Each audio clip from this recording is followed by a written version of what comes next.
12 मई साल 1978 में आई अमिताभ बच्चन की सुपरहिट फिल्म डॉन उस साल की सबसे बड़ी हिट फिल्मों में से एक थी। उस साल सबसे ज़्यादा कमाई करने वाली फिल्मों में डॉन तीसरे नंबर पर रही थी, जबकि पहले नंबर पर अमिताभ बच्चन की ही मुकद्दर का सिकंदर और दूसरे नंबर पर भी अमिताभ की ही त्रिशूल थी। टीवी पर अक्सर डॉन फिल्म का प्रसारण होता रहा है। यही वजह है कि सिनेमा के ज़्यादातर शौकीनों ने डॉन फिल्म देखी ही होगी। किस्सा टीवी आज आपको डॉन फिल्म से जुड़ी कुछ बेहद रोचक जानकारियां देगा और इस बात का हमें पूरा यकीन है कि आपको किस्सा टीवी की ये पेशकश ज़रूर पसंद आएगी। दोस्तों, डॉन फिल्म के प्रोड्यूसर थे नरीमन ईरानी, जो कि उस जमाने में फिल्म इंडस्ट्री के एक जाने माने सिनेमेटोग्राफर भी हुआ करते थे। डॉन से पहले नरीमन ईरानी ने जिंदगी जिंदगी नाम की एक फिल्म बनाई थी, जिसमें सुनील दत्त, वहीदा रहमान और अशोक कुमार जैसी बड़ी स्टार कास्ट थी, लेकिन वो फिल्म बुरी तरह फ्लॉप हो गई थी। ऐसे में नरीमन ईरानी पर 12 लाख रुपए कर्ज हो गया था, जो कि उस जमाने में एक बहुत बड़ी रकम थी। इतना बड़ा कर्ज होने के कारण नरीमन ईरानी बहुत परेशान और टेंशन में रहा करते थे। ऐसे में अमिताभ बच्चन, जीनत अमान और चंद्रा बैरोट ने नरीमन को एक और फिल्म बनाकर कर्ज उतारने की सलाह दी। नरीमन ईरानी की दोस्ती अमिताभ, जीनत और चंद्रा बैरोट से फिल्म रोटी कपड़ा और मकान की मेकिंग के दौरान हुई थी। नरीमन उस फिल्म के सिनेमेटोग्राफर थे और चंद्रा बैरोट डायरेक्टर मनोज कुमार के असिस्टेंट डायरेक्टर थे, जबकि अमिताभ व जीनत उस फिल्म में एज एन एक्टर काम कर रहे थे। ये वो वक्त था जब जंजीर की कामयाबी के बाद अमिताभ बच्चन फिल्म इंडस्ट्री का एक बड़ा नाम बन चुके थे। अमिताभ व बाकी सभी ने नरीमन को भरोसा दिया कि वो बिना कोई पैसा लिए इनकी फिल्म में काम करेंगे। अगर फिल्म हिट हो गई तो अपनी फीस लेंगे, नहीं तो नहीं लेंगे। अपने इन दोस्तों की सलाह पर नरीमन एक और फिल्म बनाने को रेडी हो गए। फिल्म के डायरेक्शन की जिम्मेदारी चंद्रा बैरोट को दी गई और लीड किरदारों को निभाने का जिम्मा अमिताभ बच्चन और जीनत अमान ने ले लिया। लेकिन अब सवाल था कि फिल्म के लिए कहानी कहां से लाई जाए। अमिताभ ने नरीमन को सलाह दी कि सलीम जावेद से ही कोई कहानी खरीदी जाए। नरीमन सलीम जावेद के पास गए भी, लेकिन उन्होंने नरीमन को जो भी कहानियां सुनाई वो सब इतनी महंगी थी कि नरीमन उन कहानियों को खरीद पाने की हिम्मत जुटा ही नहीं सके। इत्तेफाक से नरीमन ईरानी की पत्नी सलमा ईरानी वहीदा रहमान की हेयर ड्रेसर थी। उन्होंने वहीदा रहमान के जरिए सलीम जावेद के पास अपने पति नरीमन ईरानी की सिफारिश भेजी। ऐसे में सलीम जावेद ने कहा कि उनके पास एक ऐसी कहानी है जिसे कोई खरीदने को तैयार नहीं है। देवानंद, जितेंद्र, धर्मेंद्र और प्रकाश मेहरा जैसे बड़े नाम इस कहानी को नकार चुके हैं। तुम ये कहानी ले लो, अगर फिल्म हिट रही तो पैसे दे देना, फ्लॉप हो गई तो हम कोई पैसा नहीं लेंगे। सलीम जावेद के भरोसे के बाद नरीमन ईरानी ने ये कहानी ले ली और इत्तेफाक से ये कहानी अमिताभ बच्चन और चंद्रा बैरोट को भी पसंद आ गई। इस फिल्म का नाम डॉन क्यों पड़ा, इसके पीछे की कहानी भी बड़ी दिलचस्प थी। दरअसल सलीम जावेद इस कहानी को डॉन वाली कहानी कहा करते थे। चंद्रा बैरोट को भी यही नाम पसंद आ रहा था। ये देखकर नरीमन ईरानी ने फिल्म को डॉन नाम से ही रजिस्टर करा लिया, जबकि मनोज कुमार ने नरीमन को सलाह दी कि चूंकि मुंबई में एक डॉन नाम का अंडरवियर ब्रांड भी बहुत पॉपुलर है, तो बेहतर होगा कि इस फिल्म का नाम मिस्टर डॉन रख लिया जाए। मगर चंद्रा बैरोट ने फिल्म का नाम डॉन ही रखे जाने की बात कही और फाइनली इस फिल्म का नाम डॉन पड़ गया। अमिताभ बच्चन और जीनत अमान के अलावा इस फिल्म में इफ्तिखार, प्राण, ओम शिवपुरी, पिंचू कपूर, सत्येन कप्पू, कमल कपूर, मैकमोहन, जगदीश राज, हेलन व कुछ और सितारे थे। फिल्म की मूल कहानी में नरीमन ईरानी ने खुद भी थोड़े बदलाव किए थे। फिल्म की फाइनल स्क्रिप्ट जब डायरेक्टर चंद्रा बैरोट ने अपने गुरु मनोज कुमार को सुनाई, तो उन्होंने चंद्रा बैरोट को सलाह दी कि चूंकि ये एक एक्शन पैक्ड फिल्म है, तो इसके सेकंड हाफ में कोई हल्का फुल्का गाना होना ही चाहिए, ताकि दर्शक हल्के फुल्के मनोरंजन का भी लुत्फ उठा सकें। मनोज कुमार की सलाह मानते हुए चंद्रा बैरोट और नरीमन ईरानी मिले कल्याण जी आनंद जी से। ये जोड़ी ही डॉन डॉन फिल्म का म्यूजिक तैयार कर रही थी। चंद्रा बैरोट और नरीमन ईरानी की बात सुनने के बाद कल्याण आनंद ने इन्हें वो गीत दिया जिसे तैयार तो किया गया था 6 साल पहले यानी 1972 में आई देवानंद की फिल्म बनारसी बाबू के लिए, लेकिन एक्स्ट्रा होने के कारण देवानंद ने उस गाने को फिल्म से हटा दिया था। मगर अब वो गीत डॉन का हिस्सा बन गया था और वो गीत था खई के पान बनारस वाला, जिसे आज भी लोग बड़े शौक से सुनते हैं और उस पर थिरकते भी हैं। इसी गाने से जुड़ा एक किस्सा कुछ यूं है कि इसकी शूटिंग के दौरान अमिताभ की टांग में चोट लगी थी और अमिताभ ने उसी चोट के साथ इस गाने पर डांस किया था। फिल्म में अमिताभ का जो स्टेप आपने देखा था वो वास्तव में घायल टांग के चलते उन्होंने किया था और अमिताभ की ये टांग लावारिस की शूटिंग के दौरान चोटिल हुई थी। इसी गाने से जुड़ा एक किस्सा कुछ यूं है कि चूंकि ये गाना पान से जुड़ा था तो इसकी शूटिंग को सही से निपटाने के लिए अमिताभ ने पूरे 40 पान एक दिन में खाए थे। किसी ने यह ध्यान नहीं दिया कि पान से मुंह लाल करने के लिए उसमें चूने की कोई ज़रूरत नहीं है। इसलिए जब गाने की शूटिंग कंप्लीट हो गई तो चूने ने अपना असर दिखाया और अमिताभ का मुंह चूने के कारण अंदर से बुरी तरह से जल गया था। उन्हें पूरी तरह ठीक होने में 1 हफ्ता लगा था। एक और किस्सा जो इस गाने से जुड़ा है वो ये कि इस गाने को किशोर दा ने गाया था। किशोर दा ने गाने को पूरी फीलिंग से गाने के लिए स्टूडियो में पान चबाते हुए ये गाना रिकॉर्ड किया था और उनके थूकने के लिए स्टूडियो में बाकायदा एक प्लास्टिक भी बिछाया गया था। डॉन फिल्म की शूटिंग सन 1974 में शुरू हुई थी और इसे कंप्लीट होने में 3.5 साल का वक्त लग गया था। ऐसा इसलिए क्योंकि इस फिल्म की शूटिंग पूरी होने से पहले ही प्रोड्यूसर नरीमन ईरानी की एक दुर्घटना में मौत हो गई थी।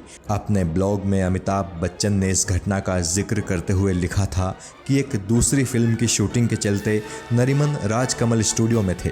इसी बीच फिल्म के लिए बनाया गया सेट टूट गया और नरीमन के ऊपर एक दीवार गिर गई।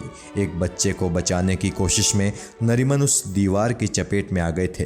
इत्तेफाक से उस बच्चे को तो खरोंच भी नहीं आई, लेकिन उस दुर्घटना में नरीमन अपनी जान गंवा बैठे। इस घटना के चलते डॉन की शूटिंग बीच में रुक गई थी। बाद में फिल्म के सभी कलाकारों ने फैसला किया कि वो सब मिलकर इस फिल्म को पूरा करेंगे और इसे रिलीज करेंगे। डायरेक्टर चंद्रा बैरोट ने तो अपनी बहन से 40,000 रुपए इस फिल्म के लिए उधार भी लिए थे। बाद में फिल्म को पूरा करने के लिए इसके बजट में भारी कटौती भी की गई थी। फिल्म के क्लाइमैक्स में कब्रिस्तान वाले सीन को पहले असली कब्रिस्तान में शूट करने की प्लानिंग थी, मगर बजट कटौती के चलते कब्रिस्तान का एक सेट तैयार किया गया और वहां नकली कब्रें बनवाई गई। कब्रों पर फिल्म की यूनिट के लोगों के ही नाम लिखाए गए और फिर वो सीन शूट किया गया। जैसे तैसे ये फिल्म पूरी बनी, लेकिन आखिर में इस फिल्म के प्रमोशन के लिए भी बजट नहीं बचा था। यही वजह है कि इस फिल्म को त्रिशूल के 1 हफ्ते बाद बिना किसी खास प्रमोशन के ही रिलीज कर दिया गया। पहले हफ्ते में तो फिल्म ठंडी रही,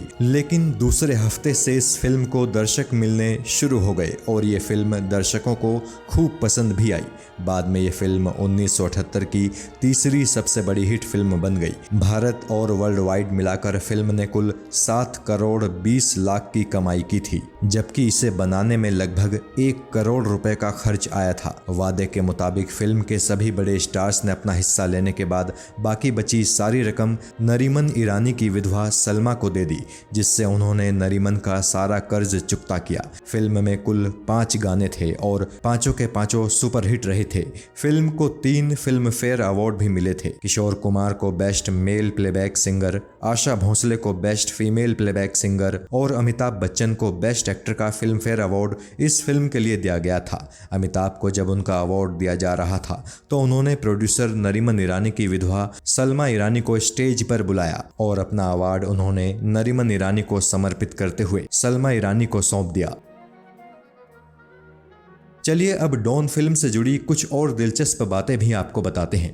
आपको ये जानकर हैरानी होगी कि इस फिल्म के लिए अमिताभ बच्चन से भी ज्यादा मेहनताना प्राण साहब को मिला था। प्राण साहब और डॉन फिल्म से जुड़ा एक किस्सा कुछ यूं है कि प्राण साहब का किरदार जसजीत फिल्म में आगे चलकर लंगड़ा हो जाता है। पहले फिल्म की कहानी में ऐसा नहीं था। प्राण साहब का किरदार जसजीत एकदम ठीक था, लेकिन इस फिल्म की शूटिंग के दौरान ही प्राण साहब के पैर में भी चोट लग गई। इसी के चलते रातों रात स्क्रिप्ट में बदलाव किया गया और प्राण साहब के किरदार जसजीत को छड़ी से चलता हुआ दिखाया गया। इससे फिल्म भी पूरी हो गई और प्राण साहब को भी कोई परेशानी नहीं हुई। फिल्म के एक सीन में डीएसपी डिसिल्वा यानी अभिनेता इफ्तिखार कुछ स्मगलर्स के नाम लेते हैं, जिनमें एक नाम वो बोलते हैं हरी भाई जरीवाला। ये नाम दरअसल उन्होंने अपनी तरफ से यूं ही बोला था और ये नाम था महान अभिनेता संजीव कुमार का असली नाम। फिल्म में अमिताभ बच्चन के किरदार विजय का लुक भी संजीव कुमार के निभाए एक किरदार से प्रेरित था, जो उन्होंने अपनी फिल्म नया दिन नई रात में निभाया था। यह किरदार था मास्टर जी का किरदार, जो हमेशा पान चबाता है और बालों में ढेर सारा तेल लगा के रखता है। फिल्म की शूटिंग के दौरान अभिनेता मैकमोहन ने अमिताभ बच्चन के साथ एक प्रैंक किया था। मैकमोहन अमिताभ के सामने अपनी कार इतनी तेजी से लाए कि एक दफा को तो अमिताभ बच्चन बुरी तरह से घबरा गए। बाद में अमिताभ ने बदला लेने के लिए एक सीन की शूटिंग के दौरान एक सॉफ्ट ड्रिंक में मिलाकर मैकमोहन को शराब पिला दी। शूटिंग के दौरान मैकमोहन को नशे की हालत में देखकर हर कोई हैरान था। मरहूम कोरियोग्राफर सरोज खान का भी एक किस्सा डॉन फिल्म से जुड़ा है, जो बड़ा ही रोचक है। दरअसल डॉन की रिलीज के बाद सरोज खान इस फिल्म का पॉपुलर सॉन्ग खई के पान बनारस वाला देखने के लिए रोज मुंबई के एक थिएटर में जाती थी। ये वो दौर था जब सरोज खान कोई बड़ा नाम नहीं थी और फिल्मों में साइड डांसर की हैसियत से काम किया करती थी। जब सिनेमा हॉल के लोगों को पता चला कि सरोज खान रोज थिएटर आती हैं और खई के पान बनारस वाला गाना कर चली जाती हैं, तो उन्होंने सरोज खान से कहा कि ये गाना देखने के लिए आप टिकट मत खरीदा कीजिए। जब तक ये फिल्म लगी है तब तक आपके लिए एक सीट रोज छोड़ी जाएगी। डॉन के कई रीमेक भी बने हैं। इनमें सबसे चर्चित है रजनीकांत की बिल्ला। रजनीकांत की इस फिल्म में हेलन भी नजर आई थी और हेलन ने इस फिल्म में भी वही रोल निभाया था जो उन्होंने डॉन में निभाया था। कई दूसरी भारतीय भाषाओं में भी डॉन फिल्म का रीमेक बना है। साल 2006 में डॉन फिल्म का सबसे चर्चित रीमेक बना था, जिसका नाम भी डॉन ही था और जिसमें शाहरुख खान लीड रोल में थे। उनके अपोजिट थी प्रियंका चोपड़ा। इस फिल्म को जावेद अख्तर के बेटे फरहान अख्तर ने बनाया था। साल 2011 में इस फिल्म का रीमेक डॉन 2 भी बनाया गया था। फिल्म के डायरेक्टर चंद्रा बैरोट की एज ए डायरेक्टर ये पहली फिल्म थी, लेकिन ये फिल्म ही उनकी आखिरी सफल फिल्म भी बनी। डॉन के बाद चंद्रा बैरोट ने जितनी भी फिल्में डायरेक्ट की वो सभी फ्लॉप ही रही। आपको शायद यकीन ना हो, लेकिन यह बात एकदम सच है कि पहले डॉन फिल्म में फरीदा जलाल भी नजर आने वाली थी। फिल्म में फरीदा आर.के. मलिक की बेटी बनी थी। उनका 5 मिनट का लंबा सीन भी था जिसे शूट भी कर लिया गया था, लेकिन फाइनल एडिटिंग में फरीदा जलाल का पूरा सीन काट दिया गया था। फिल्म का वो सीन जिसमें डॉन रोमा की फाइटिंग स्किल्स की तारीफ करते हुए जीने से उतर रहा है और डायलॉग बोलता है कि मुझे जंगली बिल्लियां पसंद है, उस सीन की भी अपनी एक कहानी है। उस सीन में अमिताभ को जिन सीढ़ियों पर शूट किया गया है, जीनत अमान का सीन उससे एकदम अलग लोकेशन पर शूट हुआ है, लेकिन एडिटिंग के जरिए हमें लगता है कि दोनों आमने सामने बात कर रहे हैं। डॉन ही पहली ऐसी फिल्म है जिसमें अमिताभ बच्चन और जीनत अमान एक दूसरे के अपोजिट नजर आए हैं। इससे पहले रोटी कपड़ा और मकान फिल्म में दोनों ने साथ काम जरूर किया है, लेकिन उस फिल्म में ये लीड किरदारों में नहीं थे। उस जमाने के जाने माने स्टंटमैन हुसैन ने डॉन में जीनत अमान के बॉडी डबल का काम किया था, और वो इसलिए क्योंकि फिल्म में जीनत का जो हेयर स्टाइल है ठीक वैसा ही हेयर स्टाइल हुसैन का भी था। डॉन फिल्म के क्रेडिट रोल के बैकग्राउंड में हमें एक फाइट सीन नजर आता है जिसमें हमें किसी का चेहरा साफ नहीं दिखता। वो सीन दरअसल एक एक्स्ट्रा सीन था जिसे जीनत अमान पर शूट किया गया था, लेकिन बाद में उसे फिल्म से हटा दिया गया था। दोस्तों, डॉन फिल्म के अनसुने और रोचक किस्सों का ये वीडियो हम यहीं पर ख़त्म करते हैं। यूं तो अभी कुछ और बातें हैं जो इस वीडियो में हम नहीं कह पाए हैं, पर चूंकि ये वीडियो पहले ही बहुत ज़्यादा लंबा हो गया है तो इसे हम यहीं पर ख़त्म करते हैं। इस वीडियो के डिस्क्रिप्शन में आपको डॉन फिल्म के रोचक फैक्ट्स का वेब लिंक मिल जाएगा। आप चाहें तो वहां जाकर डॉन के सभी रोचक किस्सों को पढ़ सकते हैं। जय हिंद।